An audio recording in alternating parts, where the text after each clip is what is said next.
Level 1. The applicant. The posting doesn't advertise itself. There's no recruitment campaign. No poster on the wall of a flight school hallway with a silhouette of a helicopter against a full moon and a phone number to call.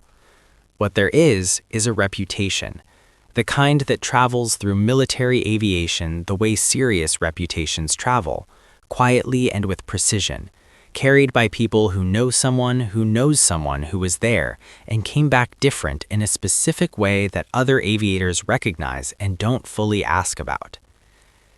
160th Special Operations Aviation Regiment, the Night Stalkers. You've been flying for 4 years.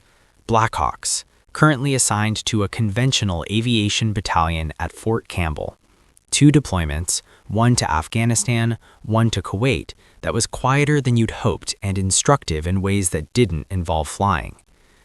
You are a skilled pilot by any standard the Army applies, and you understand with the specific honesty of someone who has spent 4 years being evaluated against other skilled pilots that the standard the Army applies is not the standard being applied down the road at the 160th compound on Night Stalker Drive. You submit a packet. Service record, flight hours, 1,200 total, 600 combat. Evaluation reports that say exceptional in the language that evaluation reports use when they mean it. 2 letters of recommendation from officers who know what the 160th is and understand what they're recommending you for. The packet goes in, and you wait, and you don't talk about it, because talking about it before anything happens is a way of claiming something you haven't earned. 6 weeks later, a phone call. A voice that doesn't introduce itself with rank or name says you've been selected for Green Platoon assessment and that you should report to Fort Campbell on the 14th with your flight gear and 60 days of personal items. You say, understood. You pack that night.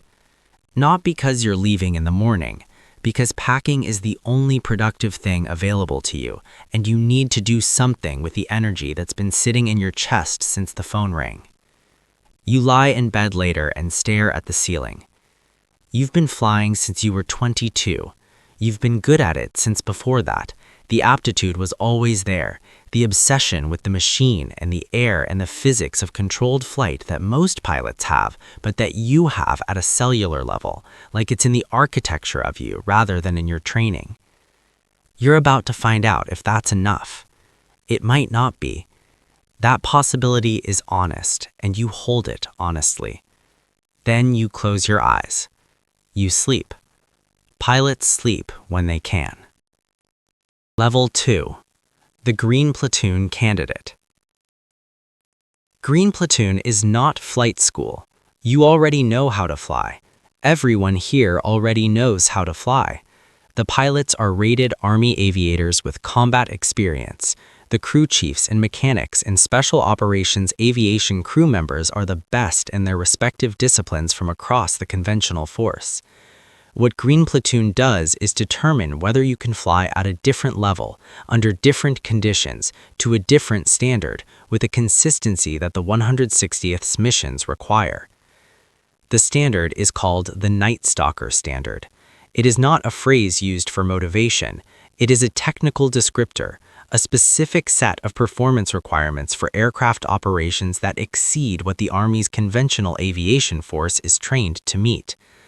Nap of the Earth flight at night, on night vision goggles, at speeds and altitudes and in weather conditions that other aviation units don't operate in. Precision navigation to coordinates in total darkness without the electronic signatures that GPS-guided navigation produces. Landing on platforms, rooftops, vessels at sea, on slopes, in confined areas, in conditions that would ground any other helicopter unit in the American military. You spend Green Platoon being dismantled and reassembled. Your technique, the habits and reflexes you've built across 1,200 hours of flight time, is examined systematically. Some of it survives. Some of it is incorrect for the 160th's operating environment and has to be rebuilt from a more fundamental level. The instructors do this without cruelty and without comfort. They show you the correct way. They watch you perform it. They correct what's wrong with the precision of engineers working on a critical system, which is exactly what they are. The hardest part is the goggles.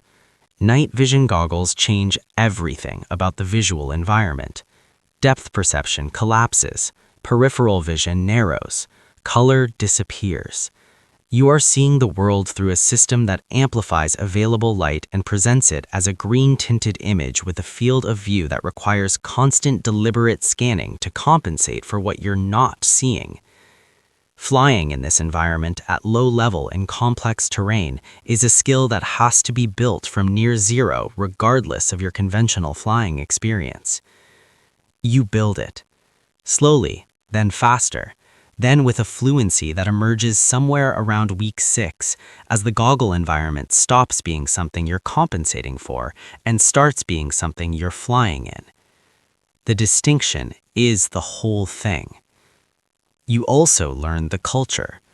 The 160th has a motto: Night Stalkers don't quit. You've heard it. Every pilot who's researched the regiment has heard it. What you learn in Green Platoon is that it isn't a motivational slogan, it's an operational standard.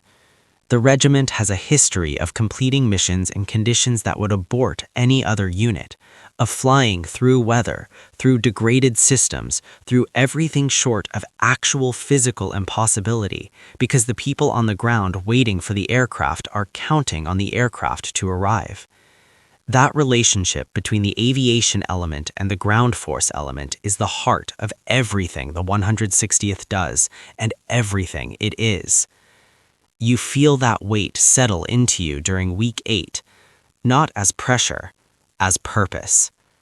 You pass Green Platoon. You are a Night Stalker. Level 3. The Junior Aviator. Your first assignment is B Company, 1st Battalion, Blackhawks. The aircraft you know now operated the way you didn't know was possible, at the edge of the aircraft's performance envelope, in darkness, in conditions that your previous aviation experience did not prepare you for in the specific ways that experience only teaches by doing. Your first operational mission comes 4 months after reporting to the unit. A direct support mission for a Ranger battalion in eastern Afghanistan. You fly as the second aircraft in a 2-ship element, your instructor pilot in the left seat, into a valley at altitude in December, in darkness. The target is a compound at 8,000 feet elevation. The landing zone is a field approximately 40 meters by 20 meters with a 3-degree slope and power lines on the approach that appear on the intelligence imagery as a thin line that becomes a real thing you're flying towards at 130 knots. You see the power lines at the correct moment. You clear them by the correct margin. You land in the correct position. The Rangers are off in 11 seconds. You pull pitch and you're gone. 30 minutes later, you're back for the extract. The debrief takes 90 minutes. Your instructor identifies 3 things you did correctly and 2 things you did that were within parameters and could be better. You write them down. You don't argue about the 2 things. You rebuild them in a simulator the following day. That's the rhythm. Every flight, a debrief. Every debrief, adjustments. Every adjustment, implementation. The standard isn't static. It's a moving target that moves forward with your capability, always slightly ahead of where you are, pulling you towards a level of precision that is approached asymptotically and never fully reached. That's the point. The point is the approaching, the permanent orientation towards better. You sleep when you can. You eat when you can. You are on call with a response time measured in minutes for the entirety of your deployment. You've never been more alive. Level 4. The Experienced Aviator. 3 years in, 4 deployments. You fly without thinking about flying. That sentence sounds like a diminishment and is the opposite. You've internalized the aircraft. its sounds, its rhythms, its behaviors at every point of the performance envelope to the degree that your conscious processing capacity is entirely available for the mission rather than for aircraft management. You fly the Black Hawk like an experienced driver drives a familiar road. The mechanics are handled below conscious thought, leaving the mind free for the environment. In the 160th operating environment, the environment requires everything. You've developed a mental model of a mission that exists in 3 dimensions simultaneously: the aircraft's current state and trajectory, the tactical picture and the mission requirements, and the threat environment and its implications for routing and timing and altitude. You run these 3 threads continuously, updating each as new information arrives, adjusting. Level 5. The pilot in command. You are the aircraft commander now. The left seat. Full authority over the aircraft and everyone in it and the mission it carries.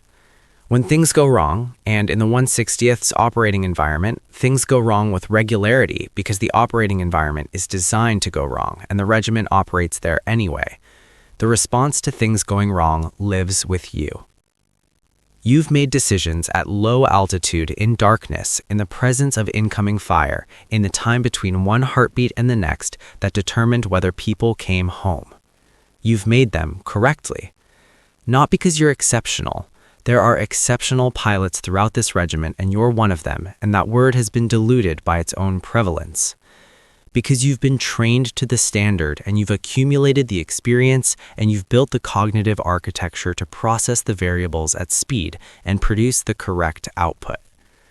Your crew trusts you with their lives. That's not a metaphor in this unit. It's a technical description of the relationship.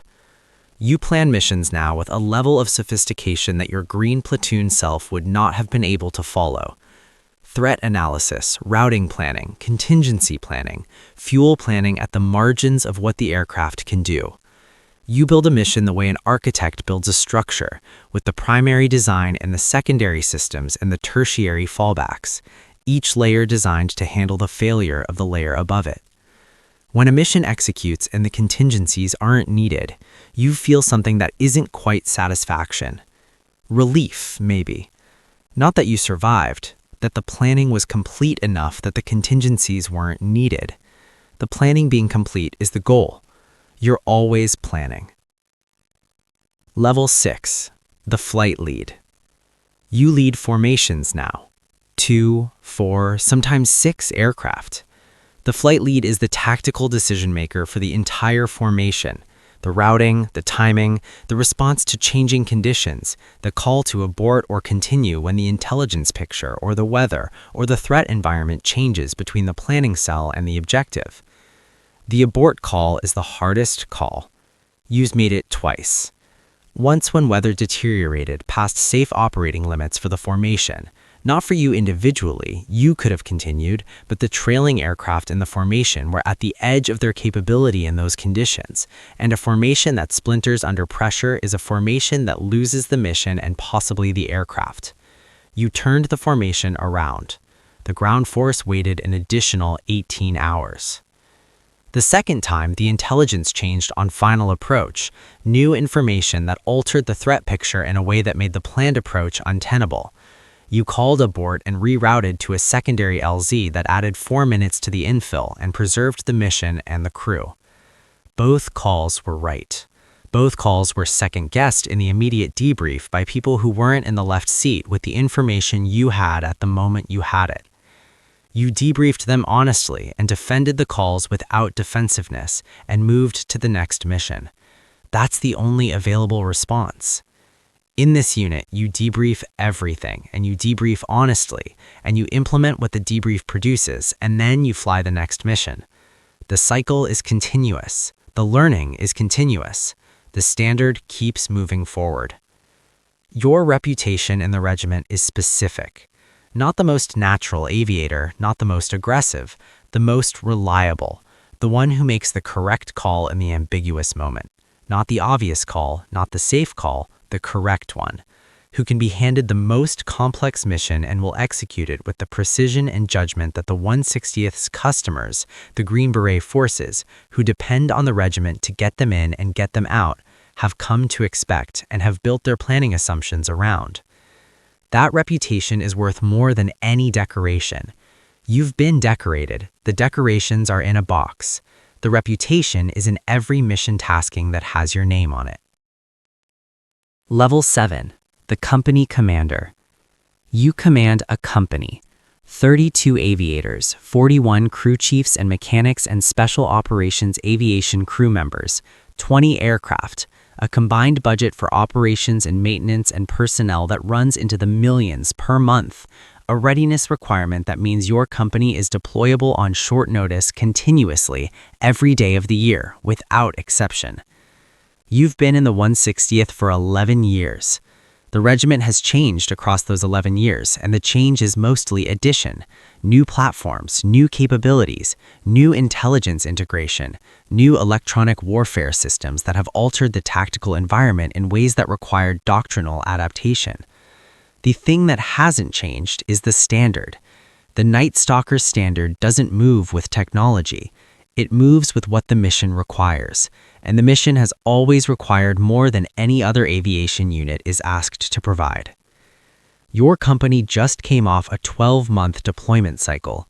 3 rotations, 4 theaters, 2 significant contacts, and 1 aircraft that came back with damage that took 6 weeks to repair, and a crew that came back whole because the crew chief in the back above a valley in the darkness made a decision that you'll put him in for a decoration and that he'll describe to you afterwards with the specific flatness of someone who made the only available decision and doesn't understand why that's remarkable. You put him in for the decoration anyway. Remarkable is sometimes not visible from inside the moment. That's what commanders are for.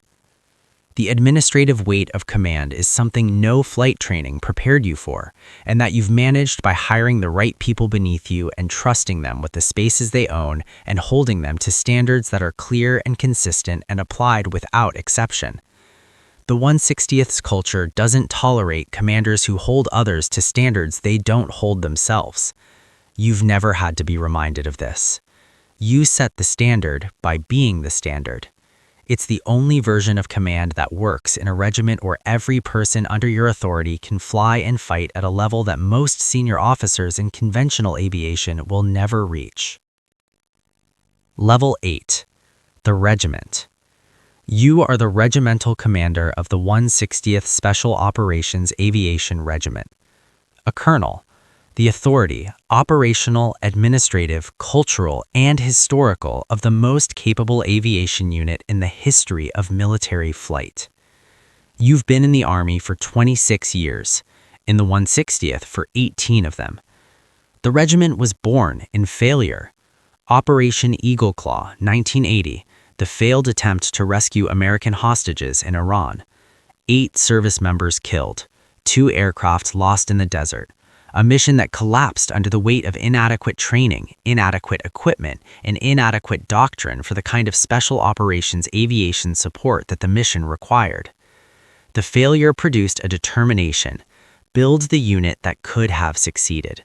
Build it right. Hold it to a standard that doesn't accommodate failure in the ways Eagle Claw failed. The regiment was built. You are the custodian of what was built. Every mission the 160th flies carries the weight of why it exists. The 24 service members killed on April 24th and April 25th of 1980, and the determination that their deaths would produce a capability that would prevent those deaths from happening again. The Night Stalker Memorial at Fort Campbell carries their names alongside every member of the regiment lost in operations since then. You visit it, not on scheduled occasions, on mornings when you need to be reminded of what the standard is for and why it can't move. It doesn't move. Not under budget pressure, not under personnel pressure, not under the operational tempo pressure that has kept the regiment deployed continuously in various configurations for the entirety of your career. The standard is the regiment. The regiment is the standard. You sit in your office and you look at the mission board.